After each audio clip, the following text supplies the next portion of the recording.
आज हम एक बहुत ही महत्वपूर्ण टॉपिक पर चर्चा करेंगे। वह है नई शिक्षा नीति। इसको लागू करने में क्या अड़चनें आ रही हैं, उसके ऊपर हम विशेष रूप से अध्ययन करेंगे। नई शिक्षा नीति को लागू करने के लिए आधारभूत ढांचे के दो अहम अंग हैं। NCRF नेशनल क्रेडिट फ्रेमवर्क और दूसरा ABC academic back of credit.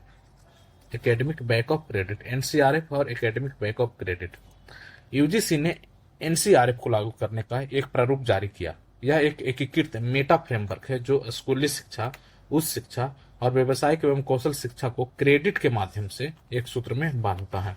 इसमें मुख्यतः राष्ट्रीय शिक्षा स्कूल योग्यता ढांचा, राष्ट्रीय उच्च शिक्षा योग्यता ढांचा एवं राष्ट्रीय कौशल योग्यता ढांचा को सम्मिलित किया गया है, परंतु इसकी राह में अड़चनें भी कम नहीं है। नए शिक्षा को लागू करने के क्रम में सरकार ने स्कूल उच्च व्यावसायिक शिक्षा के निर्बाध एकीकरण को सुनिश्चित करने के लिए NEP 2020 के हिस्से के रूप में NCRF लॉन्च किया, जो छात्रों को प्राथमिक से PhD स्तर तक अपने क्रेडिट जमा करने की अनुमति देता है। इस प्रणाली के तहत एकेडमिक शिक्षण के लिए क्रेडिट आवंटित किए जाएंगे। छात्र कक्षा शिक्षण, प्रयोगशाला कार्य, परियोजनाएं, खेल, NCC, सामाजिक कार्य एवं व्यावसायिक शिक्षा से क्रेडिट अर्जित कर सकते हैं। NCRF छात्रों को पूर्ण किए गए पाठ्यक्रमों के लिए क्रेडिट जमा करने की अनुमति देता है, चाहे वो किसी भी संस्थान या कार्यक्रम में नामांकित हो। सरल शब्दों में समझे तो किसी छात्र की शिक्षा इस ढांचे के अनुसार उसके स्कूल में पहले दिन से PhD या किसी भी चयनित स्तर तक एक सूत्र में बांधी जाएगी। यह लचीलापन शिक्षार्थियों को उनकी रुचियों, कैरियर के लक्ष्यों और व्यक्तिगत परिस्थितियों के अनुसार अपने शैक्षिक मार्ग को तय करने में सक्षम बनाएगा। इसके द्वारा किसी भी पृष्ठभूमि और आयु समूह के छात्र कभी भी कोई कौशल को सीख सकता है और कोई भी कहीं से सीखे गए हुए क्रेडिट ABC के पोर्टल पर जमा होते जाएंगे। ये NCRF जो है क्रेडिट स्कोर जो है उसको जमा करने के लिए एक तरह से बनाया गया है, जो एकीकृत रूप से मेटा फ्रेमवर्क पर काम करता है। स्कूली शिक्षा, उच्च शिक्षा और व्यावसायिक एवं स्किल डेवलपमेंट को क्रेडिट के माध्यम से एक सूत्र में बांधता है और एक पोर्टल जो है ABC पोर्टल में ये सारे क्रेडिट जमा होते जाएंगे। NCRF और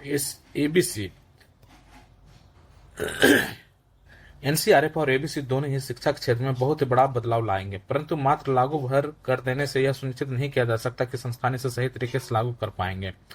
उसके अनेक कारण हैं। सबसे पहले यह समझना होगा कि हमारा शिक्षा तंत्र ऐसा रचा ही नहीं गया है। भारतीय शिक्षा ढांचा शिक्षकों एवं विद्यार्थियों के आसपास गढ़ा गया है, जिसमें शैक्षिक यात्रा को तैयार करने की जिम्मेदारी शिक्षक पर होती है। देश व्यवस्था को किस तरह से व्यक्तित्व निर्माण की जरूरत है, उसके लिए किस तरह का पाठ्यक्रम का गठन हो, किस तरह के गुणों को पाठ्यक्रम में शामिल कैसे किया जाए जो व्यक्तित्व निर्माण की ओर काम करें, इसके लिए शिक्षकों का पाठ्यक्रम निर्माण में प्रशिक्षण होना चाहिए। परंतु हमारी व्यवस्था में उस शिक्षा में शिक्षण के लिए किसी विषय के गहन अध्ययन की जरूरत होती है और पाठ्यक्रम संरचना पर प्रशिक्षण नहीं होता।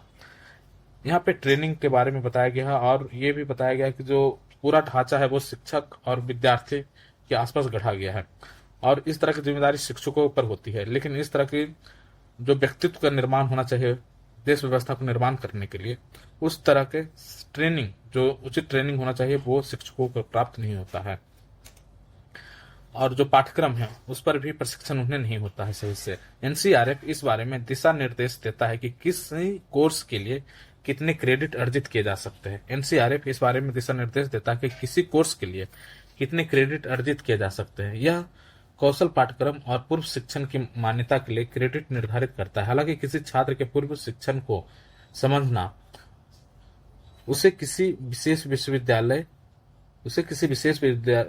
के पाठ्यक्रमों के साथ मैप करना और फिर क्रेडिट को स्वीकार या अस्वीकार करना चुनौतीपूर्ण हो सकता है। यदि कोई विश्वविद्यालय किसी छात्र के क्रेडिट को स्वीकार नहीं करता है तो उसे यह बताना होगा कि क्रेडिट क्यों नहीं स्वीकार किए जा रहे हैं।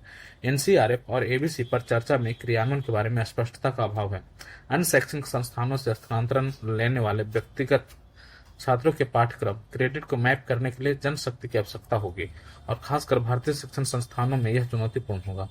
चुनौतियां इसको लागू कर पाने वाले वर्कफोर्स को तैयार करने की है। भारतीय संस्थानों में ऐसी संरचनाएं नहीं है और न ही उनको तैयार करने वाले प्रशिक्षण संस्थान हैं।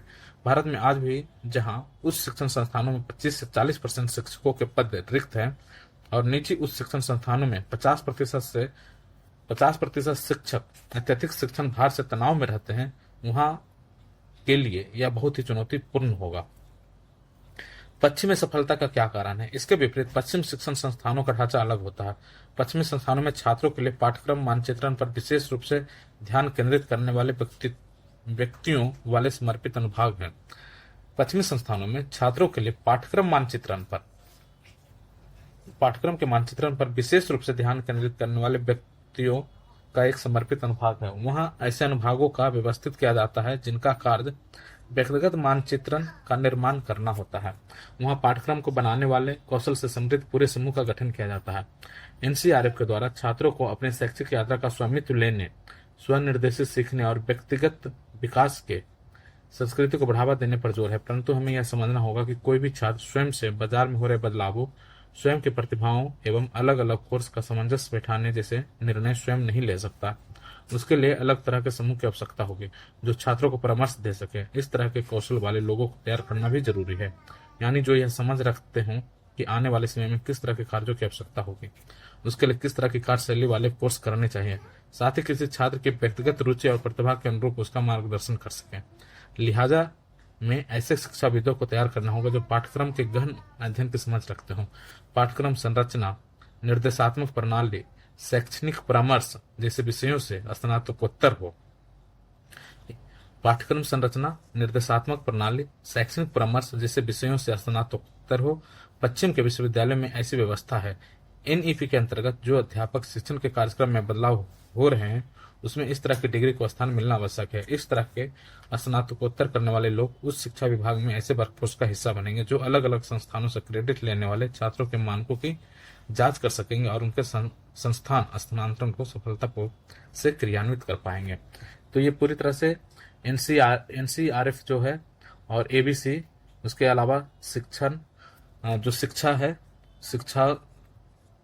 शिक्षकों को ट्रेनिंग एवं अन्य पाठ्यक्रम जो पश्चिमी मानक पर आधारित हो और वहां से कुछ जो वहां जो सफलता मिली है उससे अध्ययन कर यहाँ पे बहुत सारी चीजों को इम्प्लीमेंट करने की जरूरत है।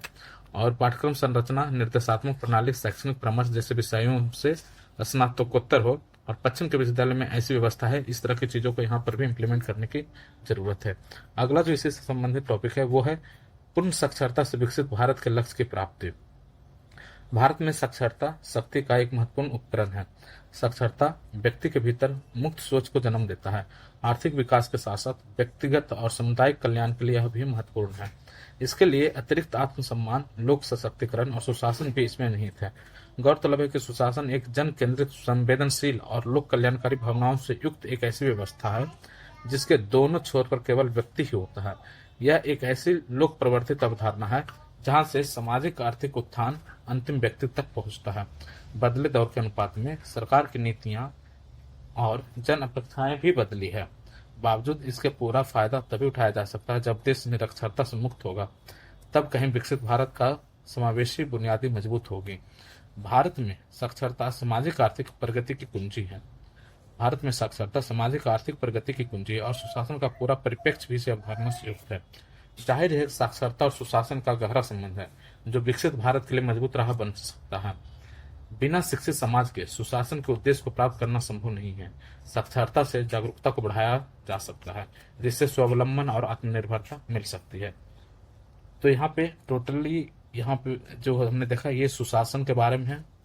सुशासन के लिए शिक्षा जरूरी है जिससे साक्षरता में वृद्धि होगा। साक्षरता जब होगा तो स्वावलंबन होगा और स्वावलंबन जब होगा तो आत्मनिर्भरता होगा। इस तरह का एक सीरीज है, लिनियर सीरीज, स्वशासन, सुशासन, शिक्षा, साक्षरता, साक्षरता के बाद स्वावलंबन और आत्मनिर्भरता। विदित तो हो कि अंतर्राष्ट्रीय साक्षरता मिशन 1966 में यूनेस्को ने आरंभ किया था। 1966 ईस्वी में अंतर्राष्ट्रीय साक्षरता मिशन शुरू किया गया था जिसका उद्देश्य था 1990 में किसी भी देश में कोई भी व्यक्ति निरक्षर ना रहे। परंतु हालिया स्थिति यह है कि भारत 2011 की जनगणना के अनुसार महज 74% ही साक्षरता है, जबकि राष्ट्रीय सांख्यिकी आयोग ने 2017-18 में साक्षरता का सर्वेक्षण 77.7% बताया। इतना ही नहीं, साक्षरता दर में व्यापक लैंगिक असमानता भी है। आसान शब्दों में कहें तो जिस व्यक्ति को अक्षरों का ज्ञान हो तथा पढ़ने लिखने में सक्षम हो वह सरकार की नीतियों, बैंकिंग व्यवस्था, खेत खलिहान से जुड़ी जानकारियां, व्यवसाय व कारोबार से जुड़े उतार चढ़ाव, साथ ही अन्य तमाम से संलग्न होना सरल हो जाएगा। केंद्रीय शिक्षा मंत्रालय ने बेस शिक्षा को बढ़ावा देने तथा निरक्षरता को उन्मूलन के लिए बीते वर्ष पढ़ना लिखना अभियान की शुरुआत की। पढ़ना लिखना अभियान केंद्रीय शिक्षा मंत्रालय ने बेस शिक्षा को बढ़ावा देने और निरक्षरता को उन्मूलन के लिए शुरू किया था। इस अभियान का उद्देश्य 2030 तक देश में साक्षरता दर 100% प्राप्त करना है। 100% साक्षरता प्राप्त करना है 2030 तक।